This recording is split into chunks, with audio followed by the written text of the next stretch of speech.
और हमारे महाविद्यालय में पधारे विभिन्न महाविद्यालयों और विश्वविद्यालय से आए हुए समस्त सहायक आचार्य एवं मेरे महाविद्यालय के ही विभागाध्यक्ष और आचार्यगण को सबसे पहले 6 दिवसीय जो फैकल्टी डेवलपमेंट प्रोग्राम है उसका हार्दिक स्वागत करता हूँ। वैसे तो किसी परिचय के मोहताज नहीं है, मैंने उसको की फिलोसॉफी पढ़ी थी, उसमें कोटेशन पढ़ी थी, उसमें 2 बातें बहुत जबरदस्त की थी कि शिक्षक बनना कोई आसान काम नहीं है, शिक्षक बनने का तात्पर्य है युगों योगी तपस्या का सफल हो जाना। मैं आपको आगाही करना चाहता हूँ, बताना चाहता हूँ, हम और दीपक जी ने बहुत दिन आपस में 6-7 साल काम किया और कभी वो जब ये कहा करते थे कि यदि हमारा कोई सिलेक्शन फेयर सिलेक्शन हो जाएगा, ईश्वर की कोई ऐसी कृपा हो जाएगी तो निश्चित रूप से हम ईमानदारी के साथ ही काम करेंगे। मैं इस मृत्यु युग में संभवतः 49 साल 50 साल प्रवास मैंने कर लिया है।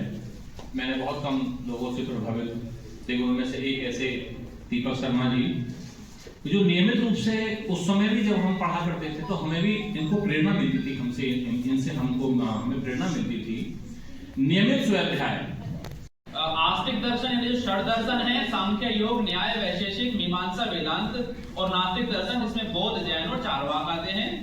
5वां स्मृति साहित्य, इसमें मनु स्मृति, याज्ञवल्क्य स्मृति, नारद स्मृति, पराशर स्मृति ये है, बाकी और भी काफी स्मृतियां हैं। महाकाव्य, जिनमें 2 प्रमुख महाकाव्य रामायण और महाभारत, और महाभारत में ही श्रीमद् भगवत गीता समाहित है, ये हम सभी जानते हैं। पुराण साहित्य आते हैं, जिनमें 18 महापुराण 18 उपपुराण हैं। बौद्ध एवं जैन साहित्य भी इसी का हिस्सा है, इसमें त्रिपिटक और जैन आगम साहित्य हैं।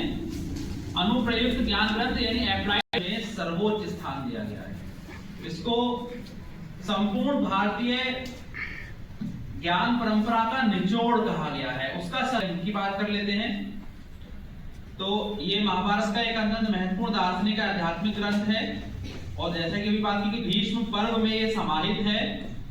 इसमें उपदेशक के रूप में भगवान श्री कृष्ण और श्रोता के रूप में अर्जुन है। इसके रचयिता महर्षि वेदव्यास माने गए हैं। इसमें कुल 18 अध्याय और 700 श्लोक हैं।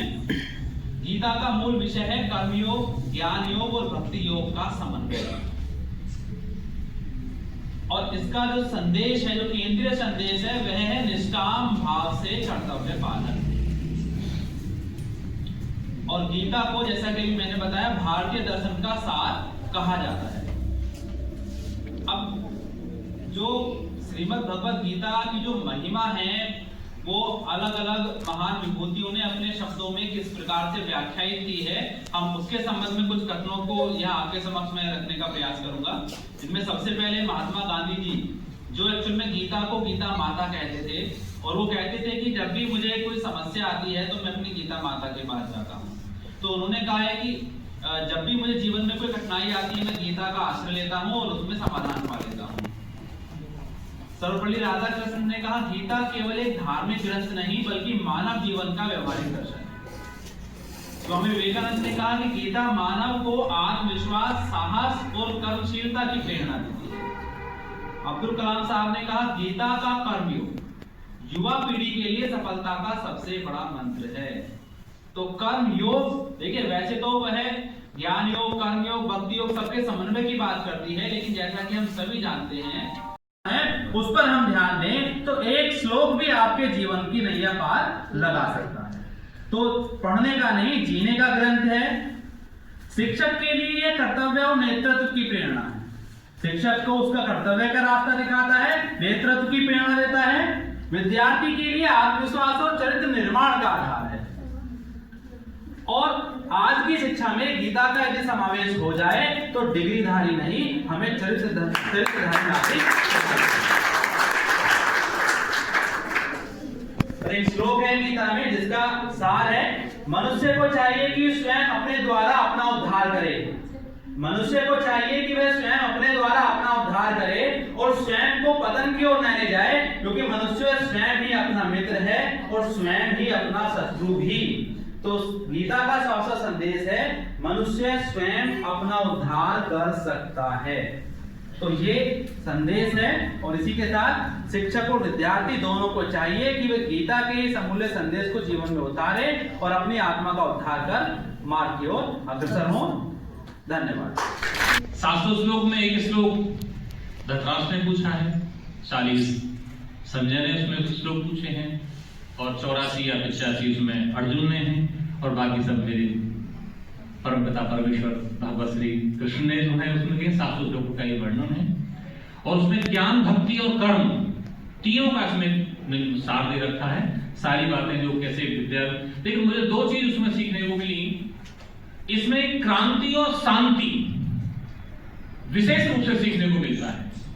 यदि ये भगवत गीता का तत्व हमारे विद्यार्थियों से जब आत्मसात करोगे तो आपके अंदर एक शांति आ जाएगी, लेकिन दोनों के बीच में एक बहुत बड़ी भ्रांति है, यानी क्रांति और शांति के बीच में क्या है, एक भ्रांति है। और वो भ्रांति को दूर करने के लिए हमारे क्या है, हमारे कोई गेस्ट लेक्चर आ जाए, हमारा कोई शिक्षक आ जाए, उस भ्रांति को दूर, या तो भ्रांति से क्रांति होगी, दूर हो जाएगी, या फिर उसके बाद उसकी शांति होगी। और मेरा मानना यह है कि जिसकी मस्ती जिंदा है उसकी हस्ती जिंदा है, नहीं तो व्यक्ति की जबरदस्ती जिंदा है।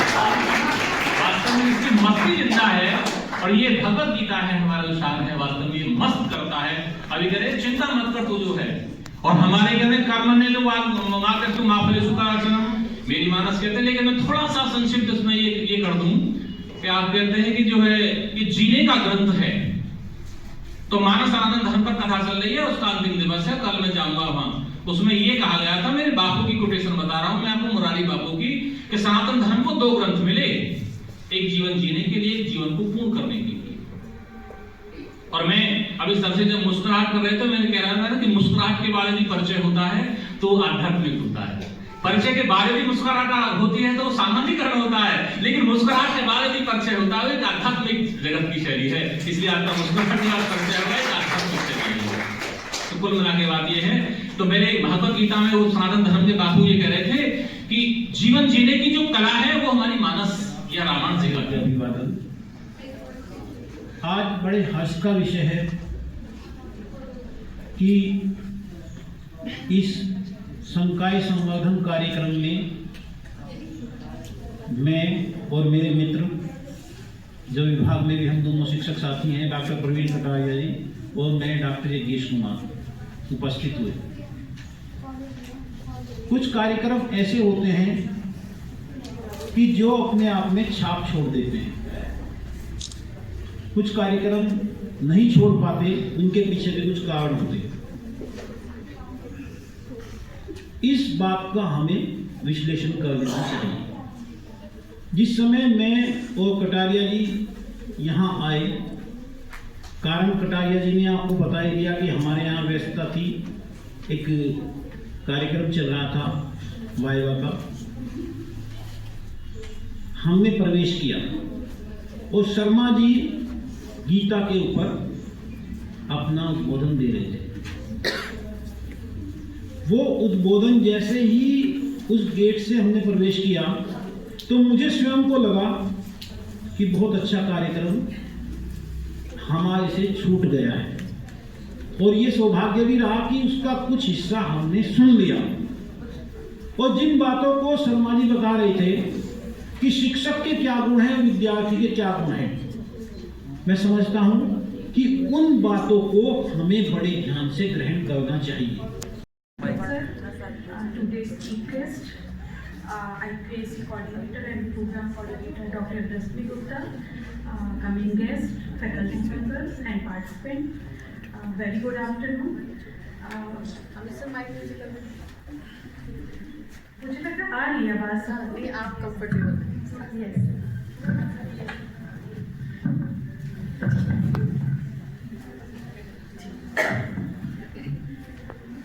काफ़ी दिन से मैं सोच रही थी कि मैं किसी दिन एक दिन शामिल हो जाऊँ, और मुझे बहुत अच्छा लग रहा है कि आज मैं आ पाई और इतनी सुंदर जो एक नॉलेज का जो एक सिस्टम है उसको मैं ग्रहण कर पाई। Thank you so much.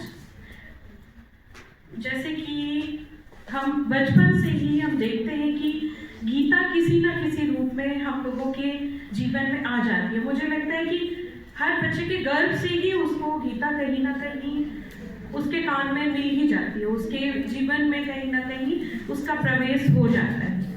और जब हम इस स्टेज पे हैं, फैकल्टी मेंबर्स हैं, तो और ऐसा नहीं है कि अभी भारतीय ज्ञान परंपरा हमारे एक संकाय में या कहीं हम एक विषय में कहीं इसको शामिल देख रहे हैं।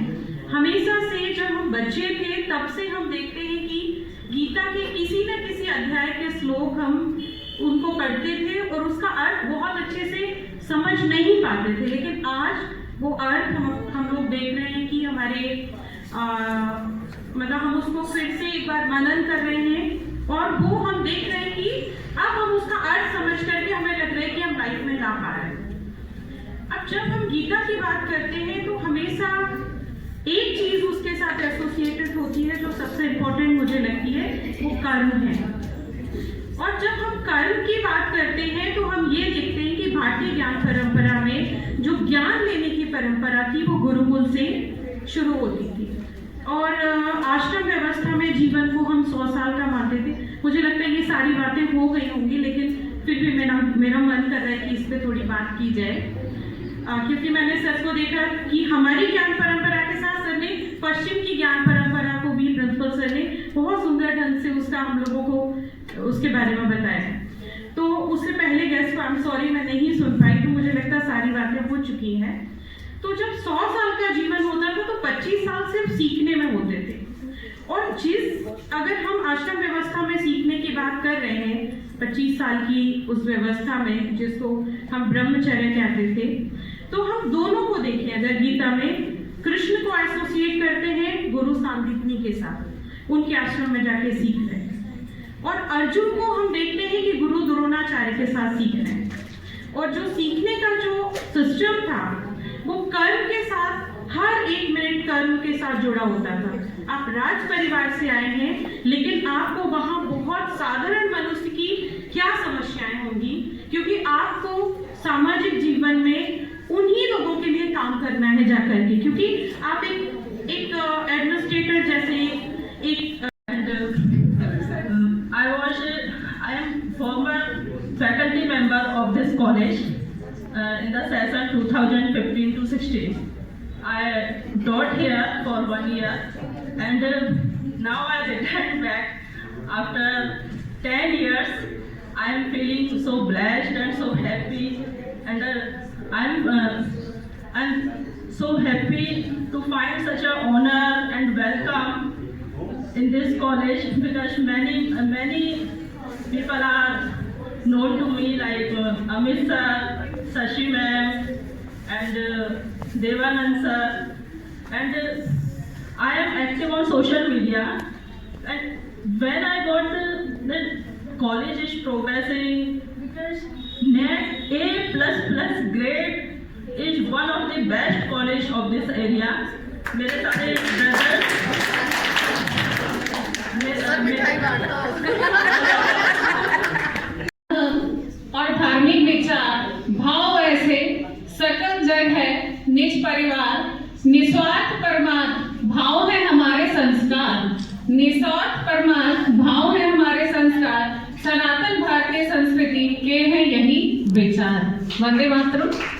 मां शारदे को नमन करते हुए मंच पर सम्मानित मंच आज के मुख्य वक्ता और अन्य महाविद्यालयों से आए अदर फैकल्टी मेंबर्स, मेरे प्यारे साथीगण और सबसे प्यारे बच्चों, आप सभी के लिए मैं थोड़ा सा बताना चाहती हूँ। ये प्रोग्राम हमने 19 जनवरी से शुरू किया था और हमने सोचा इसका टॉपिक क्या रखा जाए। जैसे सर ने कहा अभी NEP 2020 में सबसे ज्यादा भारतीय ज्ञान परंपरा में बात हो रही है, तो हम निश्चित ही चाहते थे हमारे फैकल्टी में ये छोटा सा प्रयास हमने किया। कहते हैं ना, छोटी छोटी बूंदें जैसे बारिश के बहाव से बड़ा तूफान लाती है। ये हमारा भी एक छोटा सा प्रयास था कि अगर हम इस विषय को रखते हैं तो शायद कहीं ना कहीं हम अपने फैकल्टी या बच्चों में ये चीज डाल सकें। और सर ने आज जो वक्तव्य दिया वो बिल्कुल ऐसा था, मान लीजिए जब आज लास्ट टॉपिक भगवत गीता था तो ऐसा लग रहा था क्या। और जब सर ने बोला, सर खुद एक सादा जीवन और सरल व्यक्तित्व रखते हैं और सर से हम काफी बार रूबरू भी हो चुके हैं। सर के लिए 2 पंक्तियां भी अर्पित करना चाहूंगी। नजर नजर में उतरना कमाल होता है, नजर नजर में उतरना कमाल होता है, नफ्स नफ्स में बिखरना कमाल होता है, बुलंदियों पर पहुंचना नहीं पर बुलंदियों में ठहरना भी कमाल होता है। तो सर आप इतने ज्यादा अपने अचीवमेंट किए हैं और उसके बाद आपने इतने सरल संघर्ष शब्दों में जो चीज हमें बताई, सारे जो 6 दिन का था, आज वो सारा निचोड़ कि फैकल्टी को कैसा होना चाहिए था, वो आपने गीता के माध्यम से बताया। उसके लिए बहुत बहुत धन्यवाद। जो भी फैकल्टी मेंबर, सीसे से पधारे हुए Kataria sir, Yogesh sir, Bharti ma'am sir, मुझे सभी के नाम नहीं पता, सभी का बहुत बहुत धन्यवाद जिन्होंने अपने विचार दिए। सबसे ज्यादा हिम्मत मेरे बच्चों की जो अभी श्रोता के रूप में इधर है, उनका भी बहुत बहुत धन्यवाद। इस प्रोग्राम के लिए जो हमें सबसे ज्यादा जिससे मदद मिली, हमारे लिए प्रोग्राम एक दिवस और हमारी प्रबंध समिति, जिनके बिना ये बिल्कुल भी पॉसिबल नहीं था। सर्वप्रथम उन्हें धन्यवाद, प्रिंसिपल सर को मार्गदर्शन के लिए, जो भी इस प्रोग्राम से प्रत्यक्ष और अप्रत्यक्ष रूप से जुड़ा है, उन सभी का बहुत बहुत धन्यवाद।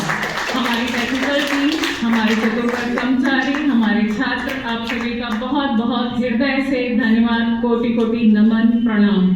2 पंक्तियां फिर अर्पित करना चाहूंगी। तारों से भी रोशन है ये मंच हमारा, आपके सभी के आगमन से सदा ये साथ, आप सभी का जो मिला साथ, हृदय से धन्यवाद है आप सभी के विचारों के साथ। बहुत बहुत धन्यवाद।